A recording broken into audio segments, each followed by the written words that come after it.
আসসালামু আলাইকুম প্রিয় শিক্ষার্থী বন্ধুরা।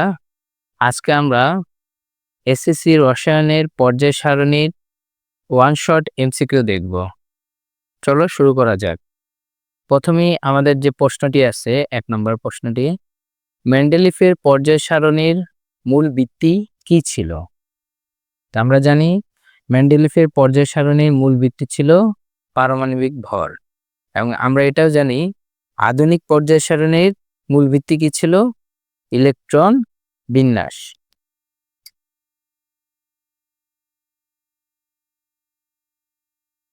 দ্বিতীয় প্রশ্নটি দেখো, মেন্ডেলিফের পর্যায় সারণীতে কতটি খাড়া কলাম ছিল? আমরা জানি মেন্ডেলিফের পর্যায় সারণীতে খাড়া কলাম ছিল ৮টি, এবং আণবিক সারি কয়টি ছিল?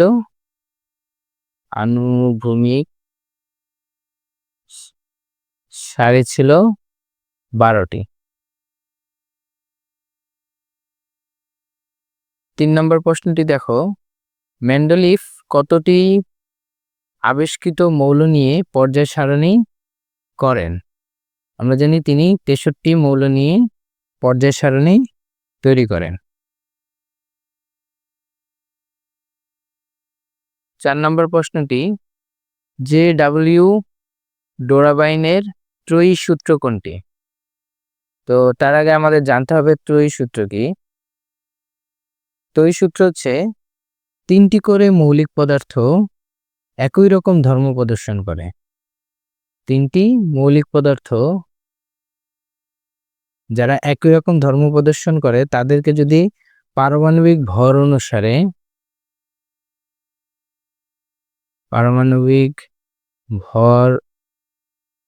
অনুসারে সাজানো হয়, এবং এই বিজ্ঞানী লক্ষ্য করেন ডোরাবাইন যে এদের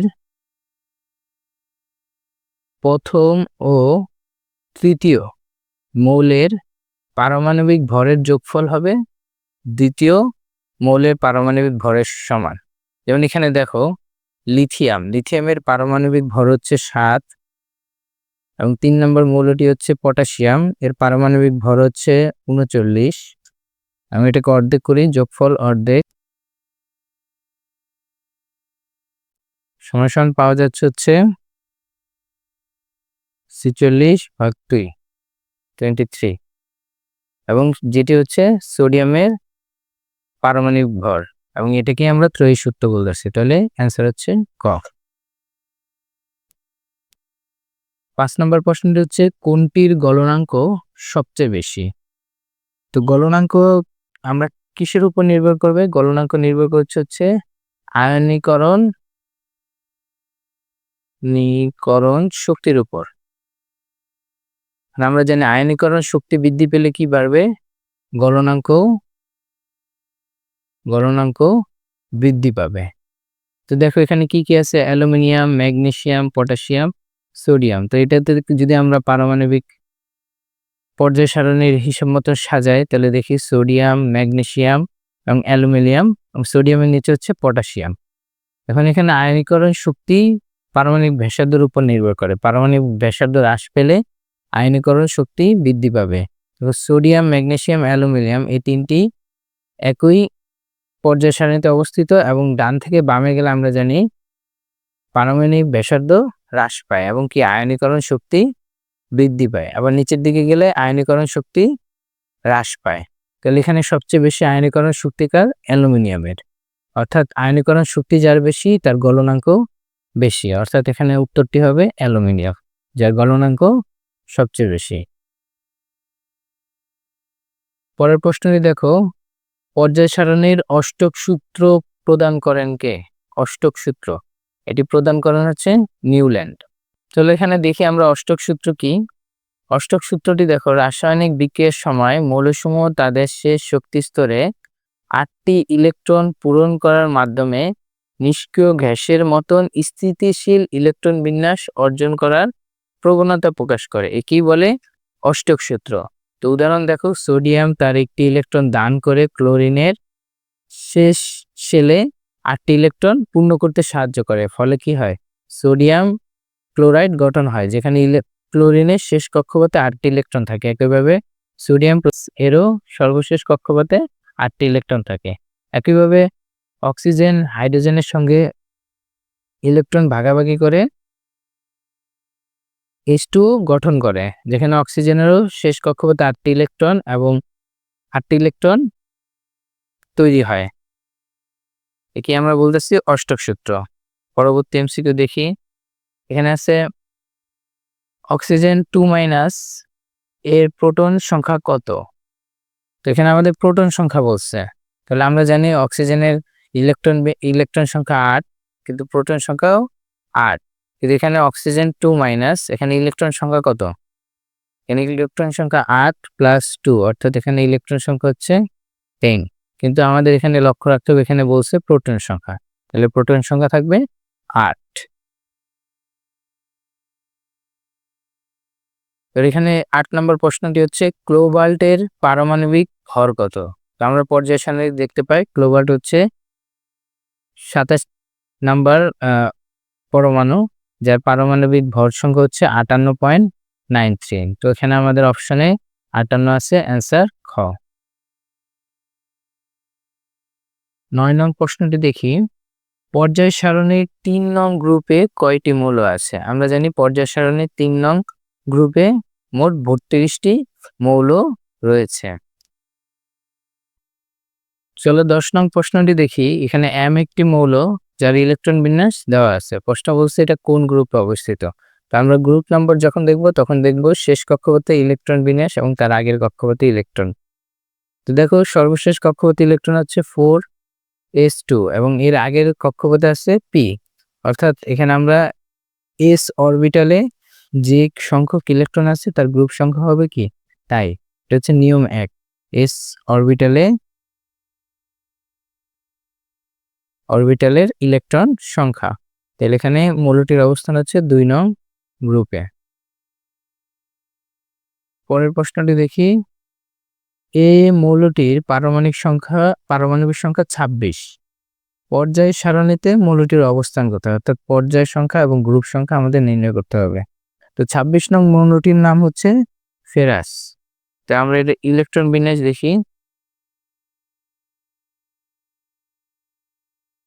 4s2 3d6। তো দেখি এর সর্বশেষ ইলেকট্রন বিন্যাসটি 4 নং পর্যায়ে অবস্থিত, অর্থাৎ এর পর্যায় হবে 4।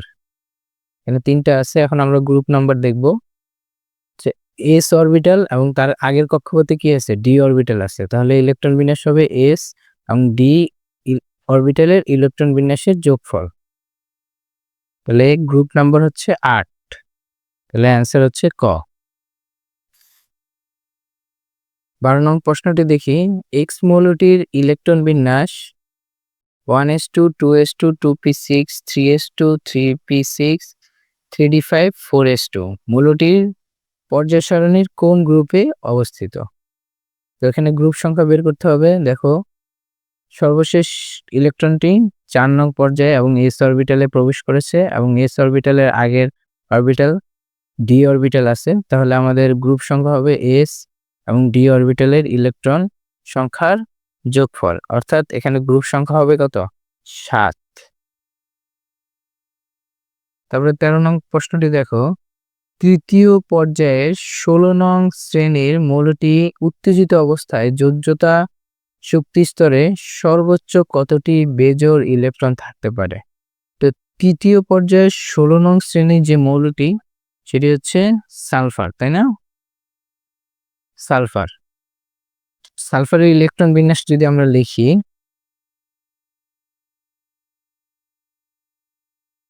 এবং উত্তেজিত অবস্থায় তখন আমরা দেখতে পাই 1s2 2s2 2p6 3s1 3px1 3py1 3pz1 3dxy1 3dyz1। তো বেজোড় সংখ্যক ইলেকট্রন কয়টা আছে? সর্বশেষ শক্তি স্তরের নাম্বার হচ্ছে 3 এবং আমরা বেজোড় ইলেকট্রন গুনি 1 2 3 4 5 6। তাহলে উত্তেজিত অবস্থায় সর্বোচ্চ 6টি বেজোড় সংখ্যক ইলেকট্রন থাকতে পারে। পরের 14 নম্বর প্রশ্নটি দেখি, অপেক্ষাকৃত ধাতব ধর্ম বেশি কোন মৌলটি? তো ধাতব ধর্ম কিসের উপর নির্ভর করে? যে মৌলটি খুব সহজে ইলেকট্রন ত্যাগ করতে পারে তার ধাতব ধর্ম কি বেশি, ত্যাগ করতে পারে তার ধাতব ধর্ম বেশি। এখন কারা সহজে খুব বেশি ইলেকট্রন ত্যাগ করতে পারে? যাদের পারমাণবিক আকার বেশি, যেমন আমরা যদি পর্যায় সারণীর বাম থেকে ডানে যাই, বাম থেকে ডান দিকে যাই, তাহলে দেখতে পাবো ধাতব ধর্ম হ্রাস পাচ্ছে। আবার একই গ্রুপের উপর থেকে নিচে গেলে ধাতব ধর্ম বৃদ্ধি পায়। তো এখানে আমরা দেখি এখানে কারা কারা আছে। এখানে হচ্ছে লিথিয়াম, সোডিয়াম, পটাশিয়াম, ম্যাগনেসিয়াম। এখানে সবচেয়ে আকারে যে বড় মৌলটি সেটা হচ্ছে পটাশিয়াম। তাহলে এখানে পটাশিয়ামের ধাতব ধর্ম সবচেয়ে বেশি। কোন মৌলটির পারমাণবিক ব্যাসার্ধ সর্বাধিক? তো পারমাণবিক ব্যাসার্ধ আমরা জানি একই পর্যায়ের বাম থেকে ডান দিকে গেলে পারমাণবিক ব্যাসার্ধ হ্রাস পায়, কারণ এখানে ইলেকট্রন যুক্ত হয় কিন্তু আকার বৃদ্ধি পায় না, যার কারণে নিউক্লিয়াসের প্রতি আকর্ষণ বাড়ে এবং আকার ছোট হতে থাকে। আবার একই গ্রুপের উপর থেকে নিচে গেলে পারমাণবিক আকার বৃদ্ধি পায়, কারণ প্রত্যেকটা কক্ষপথ বৃদ্ধি পাওয়ার কারণে আকার বৃদ্ধি পাচ্ছে। এখানে দেখো আমাদের কি কি মৌল আছে, ম্যাগনেসিয়াম, ক্যালসিয়াম, ব্রোমিন এবং সালফার। তাদের অবস্থানটা দেখি, এই যে এখানে ম্যাগনেসিয়াম, ক্যালসিয়াম, ব্রোমিন এবং সালফার। এখানে কাদের আকার বড় হবে? যারা 4 নং পর্যায়ে রয়েছে তাদের আকার বড় হবে। আমরা লক্ষ্য করি এখানে বাম থেকে ডান দিকে যাওয়ার কারণে আকার হ্রাস পাবে। 4 নং পর্যায়ে ক্যালসিয়াম এবং ব্রোমিন, এদের মধ্যে ক্যালসিয়ামের আকার সবচেয়ে বড় হবে। তারপর বড় হবে হচ্ছে ম্যাগনেসিয়াম যদি আমরা সাজাই, এবং সবার ছোট এখানে হচ্ছে সালফার। তাহলে প্রশ্নটি হচ্ছে কোন মৌলটির পারমাণবিক ব্যাসার্ধ সর্বাধিক? উত্তর ক্যালসিয়াম।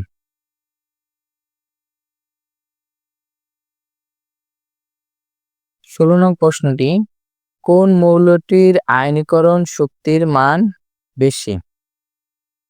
তো আয়নীকরণ শক্তির মান আমরা কি জানি, পর্যায় সারণীর ডান থেকে বামে গেলে আয়নীকরণ শক্তি বৃদ্ধি পায়। নাইট্রোজেন, ফ্লোরিন, ফসফরাস এবং ক্লোরিন, তাদের অবস্থান দেখি, নাইট্রোজেন, ফ্লোরিন, ফসফরাস এবং ক্লোরিন। তাহলে এখানে দেখো বাম থেকে যখন ডানে যাবে আয়নীকরণ শক্তির মান বৃদ্ধি পাবে, আবার একই গ্রুপের উপর থেকে নিচে গেলে আয়নীকরণ শক্তির মান হ্রাস পায়। অর্থাৎ এখানে দেখো সবচেয়ে আয়নীকরণ শক্তি বেশি হবে ফ্লোরিনের, কারণ এটি সবচেয়ে ডানে অবস্থিত এবং উপরের দিকে। তাহলে অ্যান্সার হচ্ছে ফ্লোরিন। এবং এদেরকে যদি আয়নীকরণ শক্তির মান অনুসারে সাজায় তাহলে সবচেয়ে বেশি হচ্ছে ফ্লোরিন, তারপর নাইট্রোজেন, তারপর ক্লোরিন, এবং সবচেয়ে কম আয়নীকরণ শক্তি হচ্ছে এখানে ফসফরাস। 17 নং প্রশ্নটি আমরা দেখি, কোন মৌলটির ইলেকট্রন আসক্তি কম? আমরা জানি একই পর্যায়ের বাম থেকে ডানে গেলে ইলেকট্রন আসক্তি বৃদ্ধি পেতে থাকে। তো এখানে মৌলগুলো আমরা দেখি, ম্যাগনেসিয়াম, সিলিকন, ফসফরাস এবং সালফার, যারা কি 3 নং পর্যায়ের, তৃতীয় পর্যায়ের, এবং এরা কি হচ্ছে বাম থেকে ডানের দিকে যাচ্ছে, তাহলে কি হবে, তাদের আসক্তি বৃদ্ধি পাবে। এখানে যদি বৃদ্ধি অনুসারে আমরা সাজাই, সালফার হচ্ছে এখানে সবচেয়ে বেশি ইলেকট্রন আসক্তি, তারপর হচ্ছে ফসফরাস, সিলিকন, এবং সবচেয়ে কম হচ্ছে কি ম্যাগনেসিয়াম।